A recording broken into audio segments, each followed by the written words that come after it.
현송월 삼전 관현악단 단장이 이끄는 북한 예술단 사전점검단이 방남을 했습니다. 현송월 단장은 남측의 취재 열기에 차분한 표정을 유지했는데요. 네, 관련 내용을 두 분의 전문가와 함께 자세하게 짚어보겠습니다. 김용현 동국대 북한학과 교수, 한옥정 전 북한예술선전대 단원 나와주셨습니다. 네. 안녕하십니까? 네, 안녕하십니까? 네, 북한의 사전점검단 아침 8시 57분쯤에 군사분계선을 통과를 했고요. 이후 남북 출입사무소를 거쳐서 서울역에 도착을 한 뒤에 지금 KTX를 타고 강릉으로 이동을 하고 있습니다. 먼저 지금까지의 모습 어떻게 좀 보고 계십니까? 두 가지 측면을 봐야 될 것 같습니다. 하나는 문재인 정부 들어서서 최초로 북측 인사가 방문을 하는 그것도 군사 분계선을 넘는 그런 그 첫 발을 디뎠다는 그 의미가 상당히 크다고 봐야 될 것 같습니다. 네. 다시 말씀드리면 지난 2016년 2월 달에 개성단이 폐쇄되면서 경의선이 완전히 끊겼습니다. 그러니까 경의선이 완전히 이제 폐쇄가 됐었는데 그렇죠. 경의선 도로를 타고 북측에 그것도 평창 올림픽을 위한 예술단의 그 선발대격인 그런 실질적인 준비를 하는 사람들이 먼저 이렇게 내려오는 이 순간은 상당히 남북 관계사의 측면에서 봤을 때도 좀 역사적 의미가 있다 이렇게 봐야 될 것 같고요. 네. 또 하나는 이제 현송월이라고 하는 사람이 워낙 내외 지금 관심의 초점입니다. 그렇습니다. 물론 이제 과도한 관심일 수도 있겠습니다만 어쨌든 그가 갖고 있는 북측에서의 예술가로서의 위상 또 북측의 그 당내에서의 위상 이런 것들까지 고려해서 현송월 단장이 내려왔다는 그것이 또 상당한 의미를 또 여러 가지 파장을 주고 있는 이런 측면에서도 우리가 또 주목을 해야 될 것 같습니다. 네, 단장님은 아침부터 지금까지 모습 어떻게 좀 보고 계세요? 일단은 올림픽 정신에 잘 걸맞게 정말 세계의 평화와 그리고 또 서로 화해, 협력 이런 거에 잘 맞게 첫 단추를 잘 껴온 것 같고요. 그래서 오늘 이렇게 그 사전 점검단이라고 해서 왔지만 진짜 남북한의 냉기가 많이 흘렀는데 이거로 인해서 조금 더 훈풍이 좀 불었으면 좋겠다라는 생각도 들고요. 네네. 한쪽으로 놓고 봤을 때는 공연단이 사실은 우선이 아니라 먼저 스포츠적인 교류가 먼저 있었으면 얼마나 더 좋았을까라는 생각도 아쉬움도 갖게 되는 부분인 것 같습니다. 네, 지금 화면을 통해서도 계속 나가고 있고 교수님께서도 지금 살짝 언급을 해주셨는데 경의선 육로를 통해서 왔습니다. 맞습니다. 네. 이 부분이 상당히 또 의미가 있지 않을까 싶어요. 그렇습니다. 지금 남북이 서로 내왕할 수 있는 그 공간은 세 곳입니다. 하나는 이제 판문점이 있고요. 판문점은 우리가 뭐 과거에도 많이 내왕이 있었습니다. 냉전 시대 때도 내왕이 좀 있었던 곳이 이제 판문점이고 거기는 이제 정치 군사적인 측면에서의 남북의 그 소통의 장이다 이렇게 보시면 될 것 같습니다. 그 다음에 이제 남북한의 민간 교류, 그 다음에 경제 협력의 그런 산 증인과 같은 그런 공간이 어디냐? 이게 이제 경의선 육로입니다. 네. 원래 경의선은 서울의 경의선 출발지가 어딘지 아십니까? 모르겠어요. 용산역입니다. 예. 용산역에서 출발해가지고 쭉 올라가서 그 신의주까지 가는 게 이제 경의선인데 원래는 그 기차길입니다. 근데 그 기차길 옆에다가 개성공단을 건설하면서 거기에 육로를 뚫은 겁니다. 그래서 이제 경의선 육로는 이제 그런 의미가 있고, 거기는 이제 민간 교류나 이제 교류협력, 경제 교류협력의 장이고, 또 하나의 남북의 그 뚫린 공간이 어디냐면 동해선입니다. 그렇죠. 동해선은 이제 금강산 관광을 위해서 우리가 이제 고성에서부터 금강산까지 거기도 육로 그러니까 버스나 자동차가 다니는 길과 기찻길을 동시에 지금 기찻길은 복구를 한 겁니다. 원래 거기도 기찻길이 있는데 이미 강릉에서부터 저기 그 원산 이쪽까지 쭉 연결되어 있는 기찻길이 있습니다. 이게 이제 동해선 원래 기찻길인데 전쟁 때 끊겼습니다. 그래서 그동안 복구가 안 됐었어요. 그러다가 이제 남관계 개선을 위해서 좀 상징적으로 강릉 위쪽 한참 위쪽부터 이제 북한 쪽 일부까지 이제 그 동해선 기차는 좀 복원이 됐는데 실제 사용을 하지 않고 있습니다. 그건 이제 육로만 뚫려 있고 그래서 이제 세 군데의 길이 뚫려 있는데 이번에 경의선 육로로 왔다는 것은 우리가 이제 과거에 노무현 대통령이 북한을 평양을 방문할 때 기억나실 겁니다. 그 군사분계선 노란선을 딱 딛고 거기서 이제 그 넘어가는 그런 모습을 보인 적이 있는데 딱 그 장소입니다. 거기에서 이제 이번에 현송월 단장이 내려왔다는 것은 과거에 진보 정부 시절인 김대중 정부, 노무현 정부 시절에 남북 관계가 새롭게 복원되는 그런 또 의미가 있는 오늘의 그 현성월 단장의 박람회 경로다. 네. 이렇게 본다면 경의선 육로 이용은 여러 가지 의미가 있다 이렇게 봐야 될 것 같습니다. 글쎄요, 개성공단 재가동을 바라는 어떤 속내도 있다 이렇게 볼 수 있을까요? 그 부분도 우리가 간접적으로 좀 네. 이해할 수 있는 부분인 것 같습니다. 말씀드린 것처럼 경의선 육로가 상징하는 것은 남북 간의 민간 교류, 그다음에 남북 경협의 상징입니다. 네네. 그렇기 때문에 북측이 굳이 판문점으로 예술단은 판문점을 넘어오기로 돼 있거든요. 예. 그런데 경의선 육로로 이번에 내려온 이 과정 자체는 결국 남북 관계에서 민간 교류도 이제는 퇴화되지 않느냐. 또 나아가서는 전반적인 남북 교류 협력도 경제적인 교류 협력도 해야 되지 않느냐라고 하는 뭐 그런 부분에 북측에서의 어떤 나름대로 간접적인 그런 그 내용을 담고 있는 그런 경로다 이렇게 봐야 될 것 같습니다. 네, 서울역에서도 현성월의 모습이 아무래도 가장 좀 주목을 많이 받았습니다. 코트를 입고 또 목피 목도리를 했더라고요. 네. 표정은 좀 굳은 듯하면서도 또 입가에 미소를 띠긴 했는데 그 모습도 같은 여성으로서 어떻게 좀 보셨어요?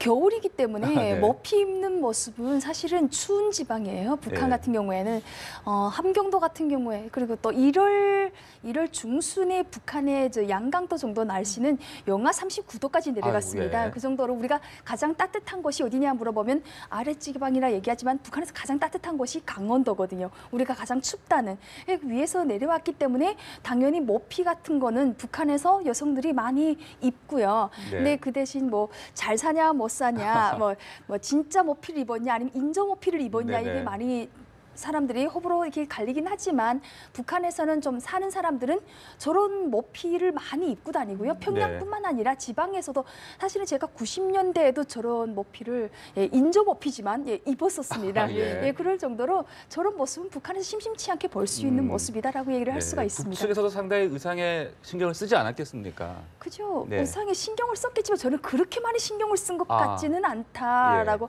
생각이 들고요. 왜냐하면 워낙 뭐 가진 사람들이 그렇잖아요. 저 현성월 정도 저 정도면 모피 하나 가지고 이슈가 될 수는 없거든요. 그래서 예. 그냥 뭐 너무 신경을 쓴 것 같지는 않고요. 네. 같은 여자의 입장에서 놓고 봤을 때 일단은 남한에 내려올 때 그 차분한 모습, 당당한 모습 여기에 좀 더 포커스를 둔다면 저 현성월이라는 그 위치나 그 위상이 어느 만한지 당당하게 단장으로 내려올 만큼 그 정도 급은 되지 않을까 이런 생각을 해봤습니다. 네. 네. 군복이 아니라 사실 사복 차림으로 이번에도 내려왔거든요. 여기에도 또 의미가 있다고 봐야 될까요? 제가 모란봉악단은 중국에 갈 때 다 군복을 입었습니다.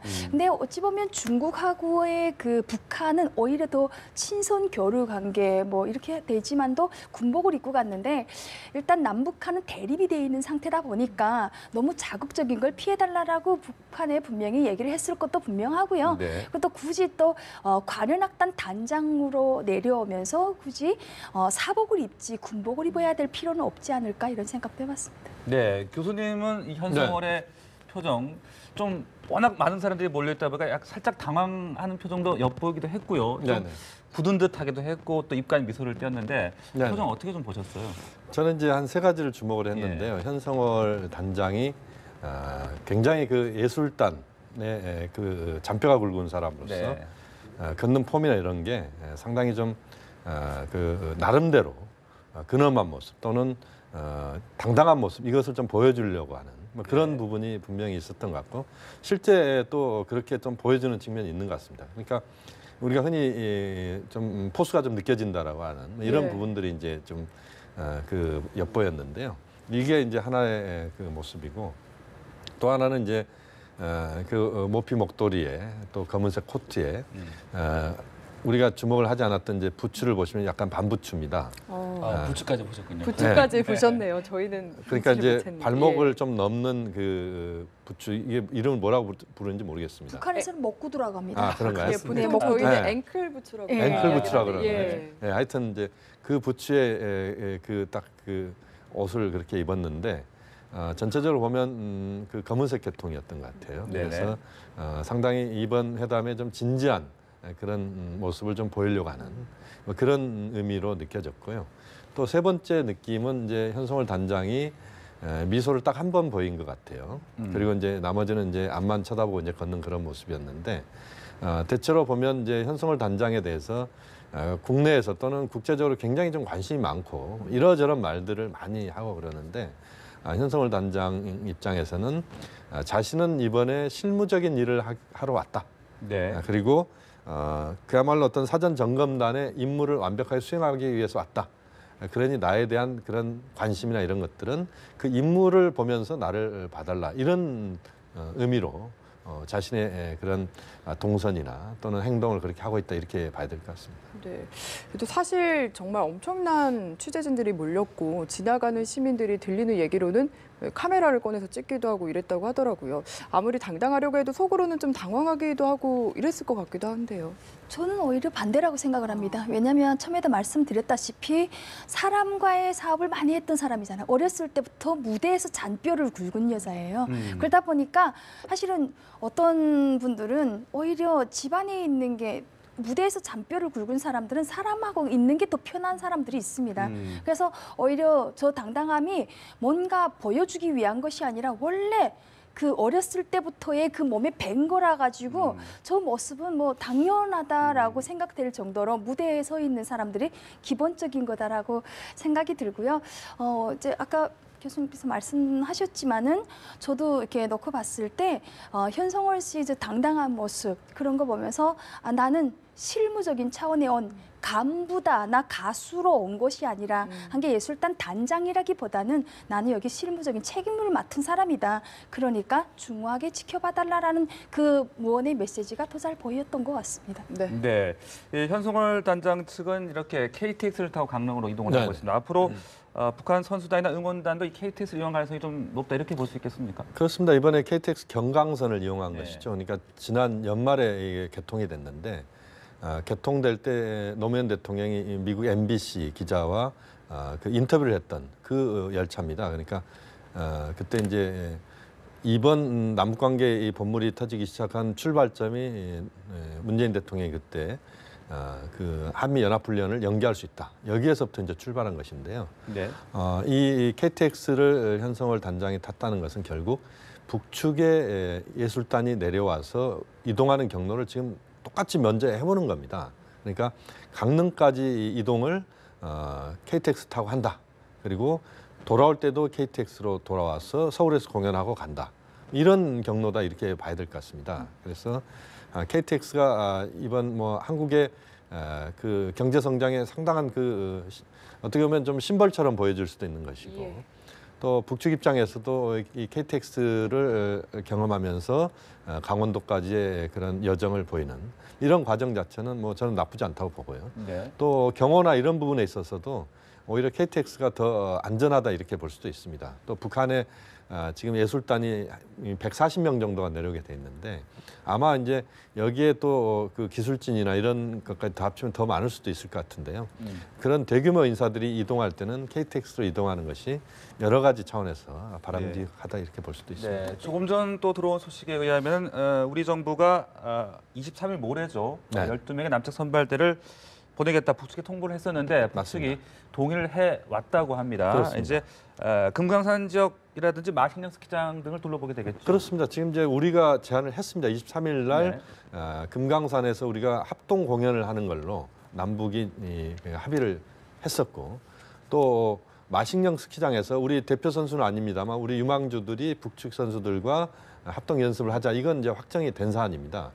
여기에 대해서도 합동 공연을 하려면 미리 준비가 돼야 되기 때문에 23일이면 뭐 불과 뭐 화요일인가요? 네, 내일 모레 사이에 지금 이제 이루어지는 건데 북측에서 이런 그 사전 점검단이 내려오고 우리도 점검단이 올라가고 이런 과정들은 서로 남북이 여러 가지 지금의 남북이 확정한 그런 고위급 회담부터 또 실무 회담에서 확정한 것들을 하나 둘 지금 하나 둘 실질적으로 진행시켜 나가는 이런 점에서는 상당히 의미가 있다고 보고 또 특히 우리 쪽에서 북측에 올라가서 그런 사전 점검을 한다는 것 자체가 저는 의미가 굉장히 크다. 왜냐하면 남측에서도 사실 북측으로 이렇게 공식적으로 우리 대표단이 정부 쪽 대표단이 올라가서 뭔가 이런 그 점검을 비롯한 전체적인 활동을 한 기억이 굉장히 오래된 기억입니다. 예. 네. 이렇게 본다면 상당한 의미가 있는 그런 작업이 화요일부터 이루어진다 이렇게 볼 수 있습니다. 네, 네. 이제 모레도 지켜봐야 할 것 같고 지금 현송월 관현악단장을 비롯한 지금 사전 점검단은 강릉을 향하고 있는데 강릉에 도착을 하면 이제 강릉 아트센터를 먼저 둘러볼 것으로 보입니다. 어떤 것들을 주로 이제 둘러보게 될 것으로 보이나요? 일단은 저는 현성월 단장이 지금 오는 동선들, 그 동선들이 아무래도 북한 측에서 넘어오면서 모든 동선들을 하나하나 다 체크하기 위해서 다음 주자들도 그 선을 통해서 올 수 있는 확률이 많다고 생각을 해요. 왜냐하면 이 진행할 수 있는 게 그렇게 될 수밖에 없는 게 그 오는데 파주에서 서울역까지 오는데 그 거리, 시간 문제, 경호 문제, 교통 상황 그리고 주변의 그 주민들의 동향까지도 철저히 체크를 할 겁니다. 네. 어느 정도의 취재진이 어느 정도의 사람들이 우리한테 관심을 주는지 이걸 모두 다 체크를 해서 그게 다 계산돼서 나중에 올 때에도 그거를 통해 가지고 와서 이어서는 안 될 것 같으니까 이쪽으로 좀 틀어주고 그리고 이번에 가가지고 강릉에 가서도 이렇게 그 공연할 때는 저는 공연하는 사람 입장에서 놓고 봤을 때는 먼저 북한에서 가장 우려를 하는 게 안전 문제를 많이 얘기를 하고 있습니다. 네. 그래서 무대 장치 이런 건 먼저보다는 그 주민들이 동향 같은 거 이제 반응 우리 아트센터에 왔을 때 그 주민들이 어느 만큼 반응을 하는지 그런 예. 것도 먼저 체크를 할 거고요. 들어와서는 일단은 무대 시설을 해서 우리 사실 여기 있는 시설에다가 그대로 공연하는 게 아닙니다. 거기에 음향 시설이 다 들어가고 네. 다시 네. 조명이 어느 만큼 더 해줘요. 뭐 이런 것들을 다 체크를 하거든요. 그래서 기존에 있는 아트센터에 있는 음향이나 조명 갖고는 공연을 할 수 있는 정도는 안 됩니다. 그래서 여기는 어느 만큼 더 조명을 갖다 줘야 되고 네. 우리는 어떤 배경이 필요하니까 그 배경을 위해서 어떤 조명을 어떻게 해주고 음향은 어떻게 해줘야 되고 관현악단이 몇 명이 와서 앉아야 되기 때문에 마이크는 어떻게 이거 다 구체적으로 할 거라고 생각을 합니다. 네. 네. 자, 교수님, 이 네. 지금 강릉 아트센터가 이렇게 거론이 되고 있고 네. 또 황영조 체육관도 지금 둘러볼 것으로 보인다 이런 얘기들이 네네. 나오고 있는데 어떻게 보고 계세요? 지금 이제 강릉 아트센터는 원래 이제 강릉 문화 관련돼서 예전부터 있었던 시설인데 이걸 완전히 다시 거의 개보수를 해가지고 네. 지난 12월 15일 날 준공을 했습니다. 그러니까 며칠 안 됐습니다. 준공된 지가. 네. 그리고 이제 올림픽 기간 동안에 여기에서 IOC 총회 개막식을 여기서 하게 돼 있습니다. 그리고 이제 VIP 리셉션도 여기서 합니다. 그러니까 우리 정부가 강릉 그다음에 평창이 올림픽에 문화 행사를 여기서 집중적으로 하기 위해서 만든 곳이다 이렇게 봐야 되는데 998석 정도가 돼 있습니다. 그리고 교향악단이나 합창단의 연습장으로서는 충분히 지금 준비가 돼 있고 또 뮤지컬이나 오페라, 콘서트 이런 것도 가능한 그런 다목적 아트센터다 이렇게 봐야 됩니다. 그래서 네. 여기 가능성이 높을 것 같고요. 예. 지금 명륜고 강릉의 명륜고에 황영조 체육관이 있는데 그 황영조 선수가 명륜고 출신입니다. 근데 거기는 한 1,500석 정도의 체육관인데 아마 체육관에서 그런 그 공연을 하기에는 음향이나 여러 가지 시설 측면에서 봤을 때는 좀 수준이 좀 떨어질 가능성이 높습니다. 그래서 네. 기술적인 부분까지 고려해서 본다면 아트센터가 가능성이 높은데 대중적인 어떤 접근을 한다면 뭐 명륜고의 황영조 체육관도 되겠지만 현재로서는 아트센터 가능성이 높지 않나 그런 판단입니다. 네, 그 앞서 안전, 무대 설치뿐 아니라 공연 프로그램 자체 어떤 내용 이런 것들도 좀 협의를 하게 될까요? 저는 가장 중요한 게 공연장보다는 공연의 그 내용이 가장 네. 중요할 네. 거라고 생각을 합니다. 왜냐하면 관현악 같은 경우에 가사가 나오지 않아가지고 괜찮은데 가수들의 노래, 저도 노래하는 사람 입장에서 앵콜을 받습니다. 예, 왜냐하면 원래는 세 곡을 하기로 되어 있어요. 근데 사람들이 보면서 앵콜을 할 수도 있고 내가 또 앵콜을 유도를 할 수가 있어요. 무대에 선 예. 사람이 입장에서 원래는 세 곡이었는데 앵콜 하지 말자라고 얘기를 해도 뭐 한 곡 더 들으시겠습니까? 뭐 이런 식으로 얘기를 하면 아니요라고 할 수는 없거든요. 그럼 앵콜이 분명히 나오면 이 앵콜곡까지도 나중에 예비곡까지도 우리가 철저히 체크를 해서 생방송에 있을 수 있는 실수라든가 놓칠 수 있는 것까지도 다 확인을 해야 되지 않을까 이런 생각을 해봅니다. 네. 네, 이제 지금 강릉 이야기를 해봤고요. 이제 내일은 서울 후보 공연장을 네네네. 둘러볼 것 같은데 서울 후보 공연장들은 또 어떤 게 지금 거론이 서울 됩니까? 쪽에서 가능성이 높은 쪽은 우선은 한 3군데 정도를 꼽을 수 있을 것 같은데요. 하나는 장충체육관입니다. 지금 장충체육관 이야기가 별로 나오지 않고 있는데 장충체육관이 왜 가능성이 있냐? 일단은 접근성이 굉장히 좋습니다. 또 장충체육관은 우리는 과거에 오래된 체육관으로 기억할지 모르겠습니다만 완전히 장충체육관은 그 터만 놔두고 다시 지은 거나 마찬가지로 리모델링이 최근에 끝났습니다. 예. 네. 그리고 그 주변 환경도 상당히 좋고요. 그래서 장충체육관 가능성, 그다음에 잠실 학생체육관 여기도 가능성이 있다고 봅니다. 그러니까 그렇게 큰 규모는 아닙니다만 그러나 이제 그 여러 사람들이 들어갈 수 있고 그런 쪽은 이제 좀 대중적인 것들을 지향했을 때 이제 2군데가 좀 유력할 것 같고요. 예술성을 높이는 이런 차원의 공연장이라면 국립극장. 국립극장이 이제 해오름 극장이 있는데 해오름 극장이 상당히 그 규모도 크고 그 굉장히 그 주변 환경도 좋습니다. 또 예술의 전당 같은 경우는 과거에 평양교향악단이 와서 공연을 했을 정도로 90년에 그렇습니다. 예. 그렇기 때문에 이제 북한으로서도 경험도 있고 또 친숙한 공간이기도 하고 또 접근하기도 좋고 고척돔 이야기가 나오고 있습니다. 고척돔은 이제 1만 석 정도 되는 대형 공연장이 될 수도 있는데 거기는 아마 이제 너무 크고 또 음향 시설이나 이런 부분에서 돔 경기장이 그 적절한지에 대해서는 또 여러 가지 이론이 있을 수가 있을 것 같아서요. 현재로서는 이제 장충체육관, 그다음에 잠실 학생체육관, 네. 국립극장 예술의 전당 이 정도 조금 더 이제 하나 더 추가한다면 세종문화회관 정도 뭐 이런 정도 중에 하나이지 않을까 하는 판단입니다. 네, 지금까지 이 사전점검단 박람과 관련해서 김영현 교수 그리고 한옥전 전 북한예술선전대 단원 두 분과 함께 이야기 나눴고요. 또 제가 잠시 후에 다시 만나 뵙고 이야기를 또 나누겠습니다. 잠시 후에 또 네, 잘 뵙겠습니다. 들었습니다.